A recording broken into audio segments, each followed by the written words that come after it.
Et bonjour à tous et à toutes, c'est le Geoffrey. Aujourd'hui, je vous retrouve pour la première vidéo de cette rentrée sur la chaîne pour parler d'un événement qui a eu lieu pendant l'été, la défaite, malheureusement, de Kenshiro Teraji contre l'américain Ricardo Sandoval.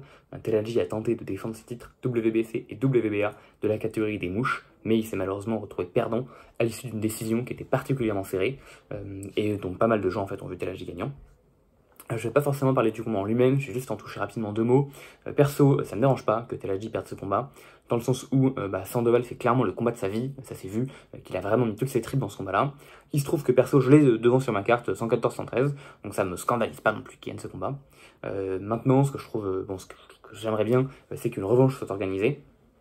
Puisque Teraji ça a quand même été un très grand champion, je vais continuer de le défendre un petit peu plus tard dans la vidéo. Le combat est ultra serré, il a été honnêtement vraiment pas mal du tout. Maintenant, les deux combattants sont numéro 1 et numéro 2 sur le Ring Magazine. Sur BoxRec, pardon, je crois qu'ils sont 3 et 2. Donc franchement, ce serait vraiment cool si on pouvait avoir une revanche entre les deux. Et je pense que Teraji le mérite vraiment. Le souci, c'est peut-être la WBC qui veut imposer un combat avec le mandatory avec Galal Yafai, ce qui m'embêterait pas mal. Donc bon, à voir un petit peu où en seront les politiques dans les prochains mois. Mais perso, j'aimerais beaucoup voir une revanche. Maintenant, il y a quand même un truc qui m'a beaucoup gêné sur ce combat-là. C'est donc bon que Teraji a été sorti du pound for pound, ça c'est tout à fait normal, hein, il sort d'une défaite. Mais c'est plutôt les attitudes des gens à cette réaction. Dans le sens où Teraji, c'est un boxeur qui a été longtemps critiqué et qui, en fait, a un peu eu la vie dure, quoi. Parce que ce que je vais défendre ici, hein, c'est que Teraji a l'un des meilleurs palmarès de parmi tous les boxeurs actuellement en activité. Selon moi, il est classé 5e, juste derrière Canelo Alvarez. Je suis souvent très critique du bonhomme, mais bon, il faut quand même forcer de constater que son palmarès, il est vraiment super. Après, il y a Inoue, Usyk et Crawford. Pour moi, parmi tous les boxeurs actifs, Teraji est le 5e meilleur palmarès derrière ces 4 noms. Ce qui en dit quand même très long. Évidemment, ça ne veut pas dire qu'il est 5e pound for pound. Il y a des boxeurs qui sont actuellement plus impressionnants. Je pense à Pablo Rodriguez, Bivol, Beterbiev, Nakatani. Mais malgré tout, pour moi, en termes de palmarès pur, Nakatani n'a pas encore les noms qu'a pu affronter Teraji. C'est les choses à distinguer. Ce qui fait qu'en même temps, pour moi, Teraji va quasiment être certainement un Hall of Famer dans quelques années, ce qui est super. Je suis ravi pour lui. J'espère que le Hall of Fame n'abandonnera pas à Teraji parce qu'il est léger plus japonais. Hein, c'est un combo qui est pourtant assez efficace pour se faire oublier. Vous demanderez à Ayoko Kushiken ou à Masao Oba.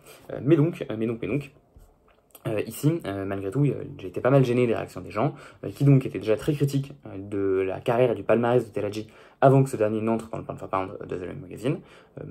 Dès qu'il y est rentré, les gens commençaient à être beaucoup plus cléments, mais en fait, essentiellement, je pense, parce qu'un panel d'experts reconnus par leur pairs ont désigné ce boxeur comme faisant partie des meilleurs boxeurs du monde. Donc là, les gens ont arrêté d'ouvrir leur bouche et se sont un peu calmés. Mais le moment où Teraji a fait un faux pas, les gens ont ressorti leur mitraillette pour les tirer dessus, et je trouve ça vraiment petit, je trouve ça vraiment terrible, je trouve ça, voilà, moi j'aime pas beaucoup cette attitude, et donc, et pourtant j'en ai vu des réactions vraiment de mais je vous l'avais dit, ce mec n'appartenait pas au top 9 pound for pound, et moi je suis là, mais décidément vous ne comprenez donc rien à rien, enfin si, probablement que vous comprenez beaucoup de choses, mais visiblement pas sur ce petit bonhomme, comme quoi vraiment être japonais plus léger, c'est terrible. Bon. Donc aujourd'hui, je vais rapidement essayer de revenir sur pourquoi est-ce que ce mec mérite vraiment tous les éloges que je lui fais. Évidemment, il est plus dans le pound for pound, là il n'y a plus qu'une question, mais pourquoi est-ce que il y était clairement, et pourquoi est-ce qu'il aurait pu y rentrer en fait même encore un peu plus tôt. Globalement, et après j'essaierai de finir sur un petit peu d'autres raisons qui font que malgré tout les gens étaient assez, il y avait pas mal de détracteurs quoi, à sa carrière. Donc globalement, c'est un type qui va avoir une bonne carrière amateur, Kenshiro Teraji. Je vais pas forcément revenir sur son histoire, sur les pilotes de bateau, sur son père qui était boxeur. Bon, j'en ai déjà parlé dans d'autres vidéos. Donc si jamais vous voulez plus de détails, au pire, je vous invite à regarder un petit peu sur internet, mais en très bref. Son père était boxeur à l'époque en poids moyen. Il a tenté de devenir champion du Japon du poids moyen. Il a échoué pas mal de fois, notamment contre un futur champion du monde, Shinji Takehara, qui est l'un des deux seuls champions du monde des poids moyens du Japon. L'autre, c'est Ryota Murata.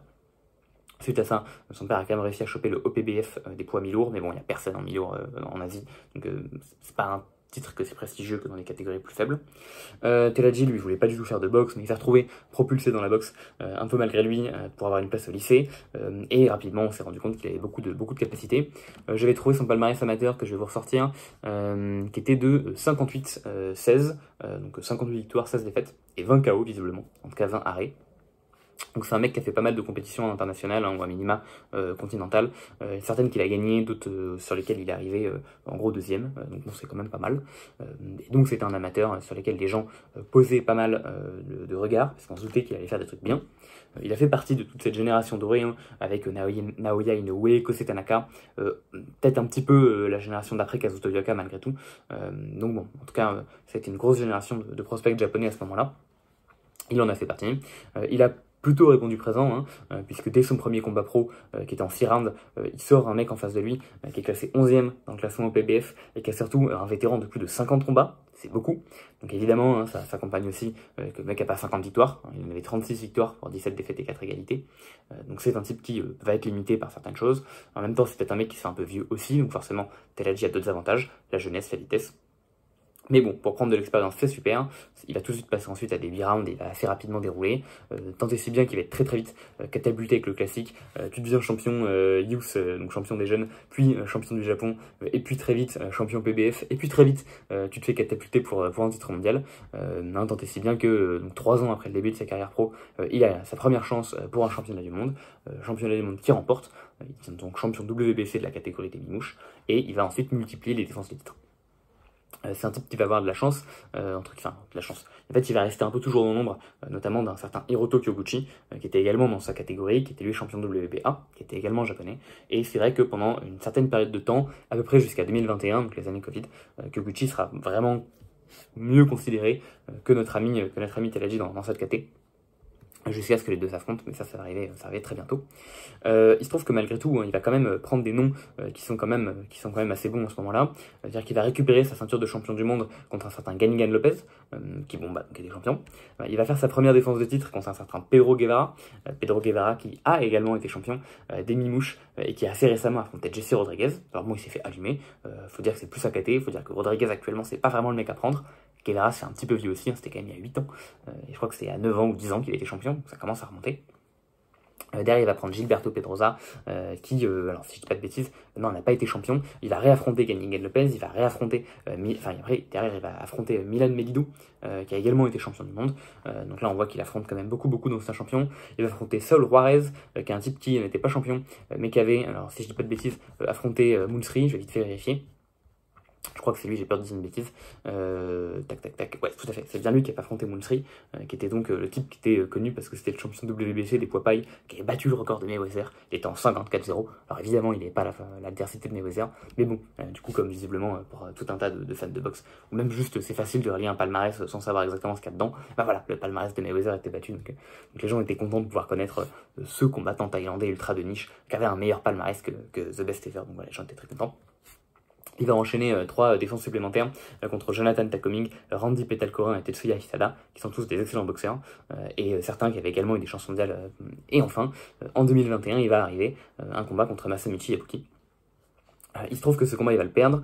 Je vais pas forcément revenir en détail sur... en gros, ce combat, en fait, c'est vraiment une décision qui est très discutable, dans le sens où Yabuki fait un excellent combat à bien des égards.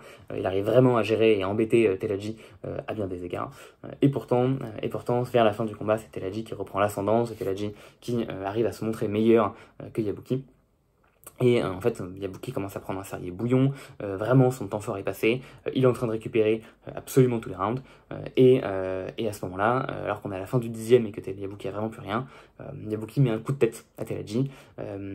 Telaji va vite faire reculer, vite fait se plaindre à l'arbitre qui interrompt pas le combat. Yabuki a l'impression qu'il a un peu touché Telaji, donc il jette sa dernière force dans la bataille. Il va réussir à reculer Telaji dans les cordes, il va le ruer de coups, et Telaji n'est pas vraiment blessé, il en prend quelques-uns, mais il en bloque, il en esquive pas mal. Malgré tout, il est dans les cordes, et il finit par se faire arrêter par l'arbitre à 1 seconde de la fin du round. Alors qu'en vrai il est encore à peu près frais, et qu'en face on a un Yabuki qui est pour le coup complètement mort. Donc pour moi il n'y a pas trop de doute que Telaji aurait réussi à mettre KO Yabuki dans les 2 rounds qui suivaient. Mais bon, c'est une première défaite qui est dure à accuser, et ils vont faire une revanche, et c'est pour moi à partir de là que Telaji va vraiment rentrer dans une autre dimension. Jusqu'à présent, on voit qu'on a quand même un type qui avait descendu sa ceinture pas mal de fois.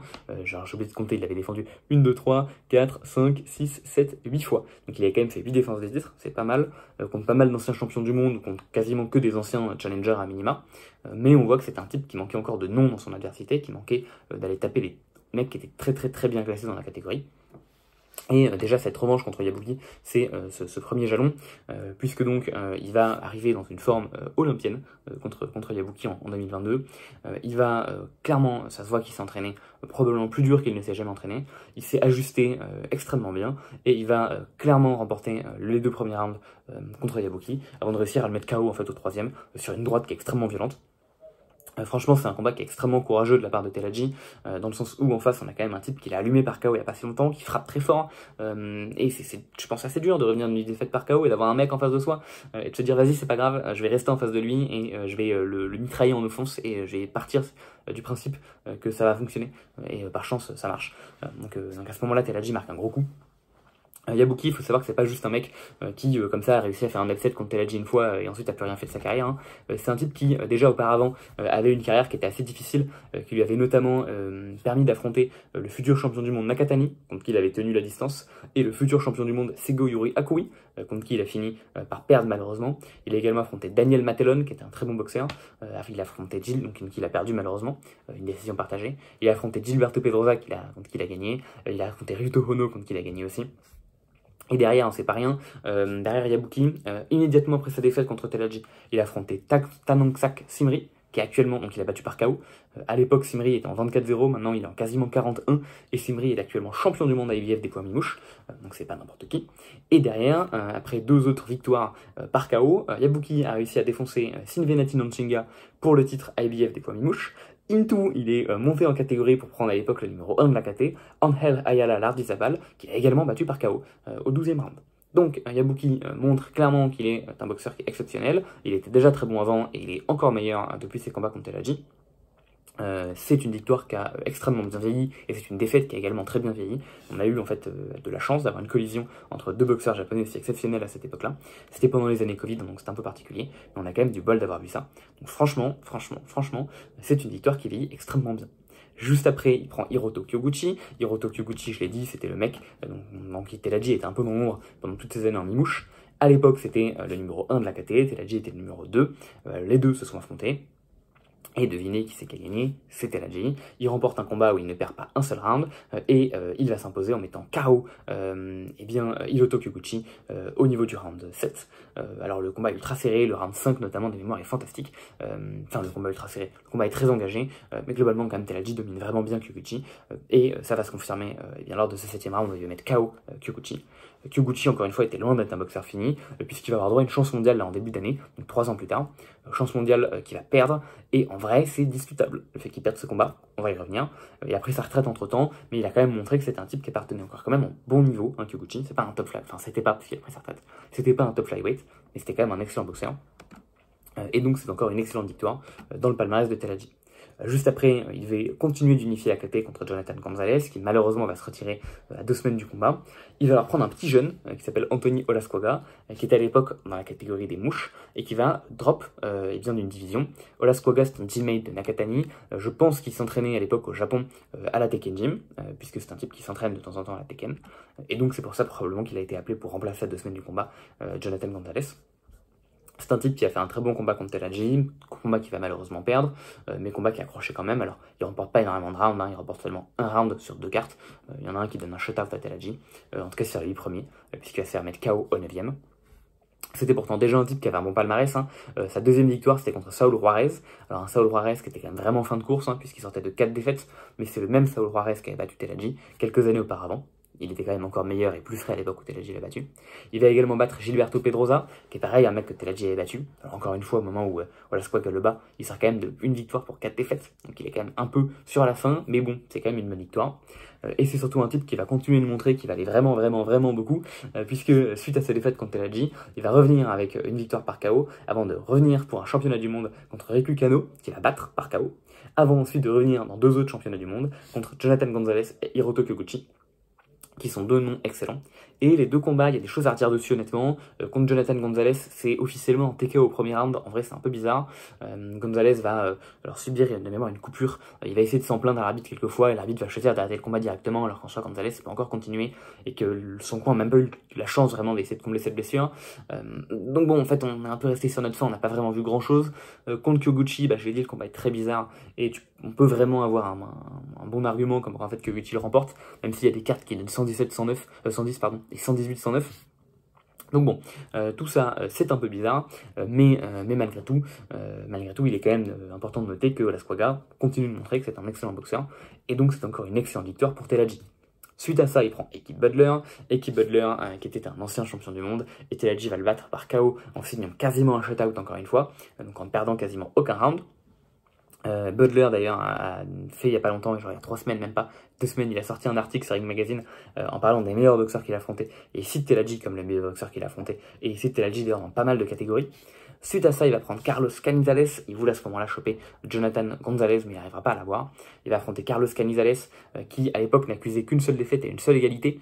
Canizales, qui est un Vénézuélien, qui avait une chance mondiale il y a quelques années, mais qu'il avait perdu. Et depuis, eh bien les gens, alors je crois que c'est ça, ouais, je crois que c'est ça, je suis pas sûr, mais il me semble que, parce que BoxRec évidemment marque plus le titre WBA, mais il me semble que c'était pour le titre WBA, qu'il avait perdu contre Esteban Bermudez. Donc à ce moment-là, c'était un combat qui était vraiment très important pour la KT. Carlos Canizales, c'est un excellent boxeur.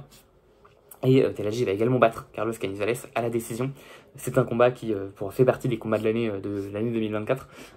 Et c'est encore une victoire qui est extrêmement bien vieillie, puisque depuis Canizales a affronté Pania Pradapsri, qui était le fameux tombeur de Moonsri, le mec là qui était en 54-0. Entre temps, Pradapsri a défendu son titre pas mal de fois, il a perdu, il est monté en mi-mouche, et il a affronté Carlos Canizales.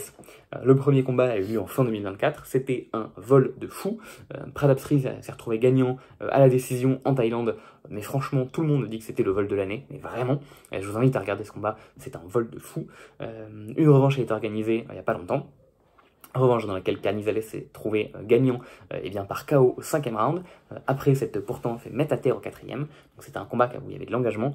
Globalement, en vrai, Canizales a quand même vraiment dominé Pradapsri, modulo le knockdown, qu'il reçoit au 4e. Et en fait, Canizales a tellement été dominant dans ces deux combats contre Pradapsri que Canizales est actuellement classé numéro 1 des mi-mouches. Et pourtant, c'est un type qui a perdu contre Teladji. Donc là, déjà, on voit que le palmarès en mi-mouche, il est vraiment solide. Le mec enchaîne 8 défenses de titre. Into, il le perd, il le regagne. Et il enchaîne 4 défenses supplémentaires. Donc c'est quand même vraiment solide. Et surtout, je vous permets de resituer une dernière fois l'adversité. Yabuki, Kyoguchi, Lasquaga, Butler, Canizales. Que des anciens ou des futurs champions du monde. Et que des mecs qui sont vraiment, vraiment excellents. Et suite à ça, il termine pas encore sa carrière, puisqu'il va monter en catégorie, il va directement prendre Christopher Rosales pour le titre vacant des mouches WBC, qui va mettre KO. Rosales qui est également un ancien champion, il avait battu Daigo Iga en 2018. Et enfin derrière, il va prendre Sego Yuri Akui, qui était également champion de WBA, qui était en vrai numéro 2 de la KT, même si bon, c'était le moment où c'était un peu le souk dans la catégorie des mouches, et où du coup il était classé numéro 3. Parce que Ayala était devant. Bon, tout ça pour qu'Ayala soit seulement démembré par Yabuki, que quand Yabuki a été classé, il a même fait été classé numéro 1, mais bon voilà, ça c'est les petites affaires du ring. Mais donc globalement, on a encore 2 excellentes victoires à son palmarès contre des anciens ou des actuels champions du monde. Tout ça donc pour finalement perdre contre Ricardo Sandoval, qui était le seul mec qu'il affrontait parmi... bon, j'allais dire qu'il était le seul mec qui était ni champion avant ou après, mais bon, évidemment il vient de devenir champion puisqu'il a battu Teladji. On voit quand même que cette streak d'adversaires, elle est vraiment, vraiment, vraiment impressionnante. Et certes, c'est des gens qui sont peut-être pas méga connus, parce que voilà, ils sont pas américains. On a quoi? On a du japonais, on a du vénézuélien, on a du sud-américain, on a du mexicain. Donc voilà, on a un américain également, mais qui est à moitié japonais. Parce que bon, il fait tous ses combats au Japon. Non, j'abuse, là, le prochain, il le fait aux States. Mais bon, vous avez l'idée, quoi. Le mec s'entraîne avec Nakatani, il fait la majorité de ses combats au Japon. Il combat dans beaucoup de soirées japonaises, voilà, il est quasiment adopté par la maison, quoi. Et pourtant, on a vraiment une série d'adversaires ici qui est extrêmement impressionnante. Et malgré tout ça, il y a encore des gens qui doutaient de la capacité de Teladji à entrer dans ce pound for pound. Évidemment, pour justifier le fait qu'il fasse partie des 10 meilleurs, il ne faut pas seulement justifier qu'il est excellent, il faut justifier qu'il n'y a pas 10 mecs qui sont meilleurs que lui. Et donc on pourrait revenir sur les palmarès de boxeurs. Je ne vais pas forcément le faire ici parce que ce serait long et je pense pas méga utile. Mon seul but, c'était vraiment de faire comprendre, avec cette victoire, que Teladji mérite vraiment son entrée, et la mérite en fait assez tôt. De mémoire, il est rentré dans le pound for pound suite à ses victoires contre Sego Yuri Akui, et également suite au déclassement de certains boxeurs. Je pense notamment à Tank, qui de mémoire s'est fait déclasser à ce moment-là. Perso, je pense en fait même que ça aurait été un peu plus juste de le faire rentrer un peu plus tôt, honnêtement, suite à sa victoire contre Canizales. Pour moi, c'est presque ok de le foutre dans le pound for pound. On a quand même un type, Canizales, qui était vraiment le top du top de la KT. Et bon, il se trouve que l'avenir donnera raison que c'était vraiment un mec exceptionnel, mais on pouvait déjà quand même le sentir, quoi. Enfin bon. En tout cas, j'espère qu'avec tout ça, vous serez un petit peu plus érudit, un petit peu plus familier avec la carrière du grand boxeur qu'est Kenshiro Teraji, et que vous comprendrez un petit peu mieux la raison du fait que ce boxeur ait pu intégrer le pound for pound. Vraiment, si maintenant on s'amuse à prendre des palmarès comme le palmarès de Tank par exemple, on verra qu'on a un palmarès qui est bien plus faible. Même celui de Benavidez, qui est pourtant un de mes boxeurs favoris, Benavidez, il faut le savoir. Voilà, je dis pas ça parce que je préfère Teraji. J'aime vraiment beaucoup Benavidez. Et pourtant Benavidez, qui pour moi fait sans souci partie du top 10 pound for pound actuellement, n'a pas un aussi bon palmarès que celui de Teraji. Mais genre pas du tout. Mais bon, les gens n'ont pas trop de soucis à reconnaître que Benavidez fait partie du pound for pound parce que il est américain et qu'il est lourd. Teraji, c'est plus compliqué. Enfin, je pense que malgré tout, il y a des choses qui ont pu défavoriser Teraji dans son entrée pound for pound aux yeux de beaucoup. C'est un style de boxe qui est très généreux et qui fait qu'il prend aussi beaucoup de coups. On voit qu'en fait, mine de rien, dans sa carrière là, alors modulo les combats contre Sego Yuriakui, où il était derrière au point avant de marquer un KO, et son combat contre Sandoval, où du coup il concède beaucoup de rounds, en fait on voit qu'il ne concède pas tant de rounds que ça dans la majorité de ses combats. Si Canizales aussi c'était très serré. Mais on voit que Christopher Rosales, il a gagné la majorité des rounds. Badler, pareil. Olasquaga, pareil. Kyoguchi, pareil. Yabuki 2, pareil. Tetsuya Isada, pareil. Donc en fait, on voit que c'est un type qui va, dans un combat sur deux, se retrouver à concéder quasiment un round sur deux et à se sortir un peu au bout du fil. Et dans un combat sur deux, va avoir un combat engagé, pourtant pitcher un shutout. Malgré tout, on voit que c'est un type qui, je pense, de par l'engagement et de par le grand nombre de coups qu'il prend, peut porter à... Enfin, quelque part, ça va le dévaloriser au-dessus de beaucoup. Et puis je pense que si c'est un type qui est un peu spécial parce que il a un peu ce visage d'ange, il a un peu cette posture de combattant outboxer. Donc on s'attend à un fin technicien qui va vraiment avoir pour le coup avoir une extrêmement bonne défense et marquer un peu pilonné avec des one-two. Et en fait, on a un type dont la majorité des qualités, c'est son endurance, c'est son mental, c'est sa force physique, et c'est sa résistance au coup, c'est son menton. Évidemment, c'est un type avec un très bon jab, malgré tout, et qui frappe très fort. Mais en fait, la majorité des combats où il arrive vraiment à renverser la tendance, c'est en serrant les mains, en rentrant dans le mec comme un camion, et puis en tenant, en continuant d'envoyer des coups, et en 11e en sortant comme une bête déchaînée, avec une droite qui frappe super fort, et en prenant des coups qui ne font pas vaciller. Et en fait, ça reste ses principaux avantages. Et forcément, ça peut être une boxe qui est peut-être parfois un peu moche, et c'est vrai que ça peut être compliqué de se dire, ah, mais oui, évidemment, ce mec fait partie des 10 meilleurs boxeurs du monde, alors qu'il s'en prend plein la tête à tous les combats. Bon. Malgré tout, voilà, j'espère qu'avec tout ça, vous le valoriserez un peu mieux par la suite. Moi, sur ce, je vous souhaite une excellente après-midi. Je reviens très vite pour d'autres vidéos, évidemment sur des japonais. Je vous souhaite une excellente journée. C'était le Geoffrey. Allez, bye.